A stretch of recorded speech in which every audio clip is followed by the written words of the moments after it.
Do you enjoy that, Chub, when all your buddies show up, or is it kind of a hassle? It depends. Be honest. It can be a hassle, but I like it to a point. But when it's been a long weekend like this weekend, this one, yeah. This is your third night, in 3 days. Third night, and then tracks we run on, and we're hammered out. All rough, wide open, off the ground, beat the hell out of everything.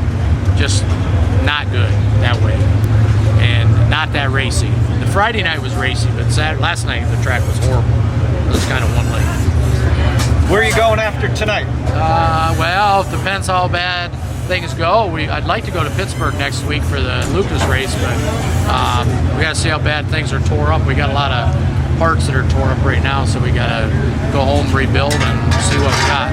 We'll be at Lernerville in 2 weeks for sure. But I'd like to go to Pittsburgh next week if we can get everything done.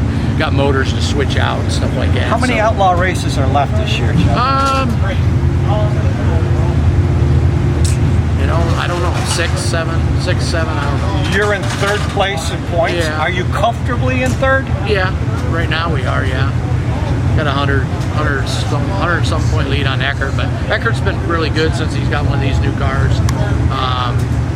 But him and McCready I think are right within like 4 or 5 points. But and then Josh has got a big lead on us. Right. Lanton's got a big lead on everybody. Yeah, big lead.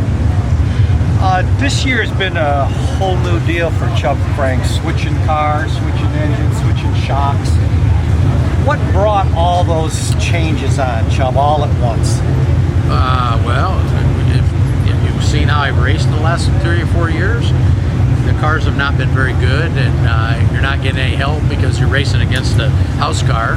So I had to do something different, and this was, the way I look at it, I don't look at who the top name guys are in these cars. I look at guys that are local that I race against, that I've raced against, and that have run really good in these cars. So that's why we ended up switching to the Longhorn cars. But I didn't feel like that we were getting any kind of help backing from Mark and them guys. So you were probably the main reason why all the locals drove rockets. Yeah. Everybody had a rocket because Chub had a rocket. We had a lot of customers. Are you seeing that switch now? Are guys going to be driving Longhorns because Chub's in a Longhorn? There's already guys doing that. Yeah. We built 5 or 6 cars already, and I got like 7 more ordered for customers for next year. So yeah, I see that switch. It might not be all at once, but it's, you know, they're going to switch out.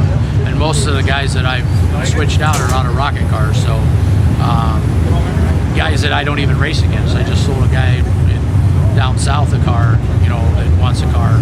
But he's in a rocket car now. But you know, that's what they're looking at the same thing. That, you know, they're not getting any help. That's the problem. They're not getting any help down there anymore. And that's why guys are getting tired of it. They're switching out. Give us your take on what's happened at State Line Speedway this year and what's going to happen going forward. Well, I think it's a good thing. I mean, I just was talking about that. I know they're up there working on it right now with Jim and Brian, his partners. I think it'll be a good deal. Definitely feel that Jim Scott and Brian Horner it'll work out well. You know, they got the finances behind them, and that's the big thing. You can't just go in there and bet on the come. You have to have something behind you to do this, because racing, you can have a good week, and it's no different than these things. You've got a good week one week, and the next week it's bad. So you better have some kind of backup. You know, you still got to make that payout. Well, thank you, Chub, for taking the time to talk to us. We'll leave you alone because there's another line of guys that want to talk to you. Good luck tonight. Thanks.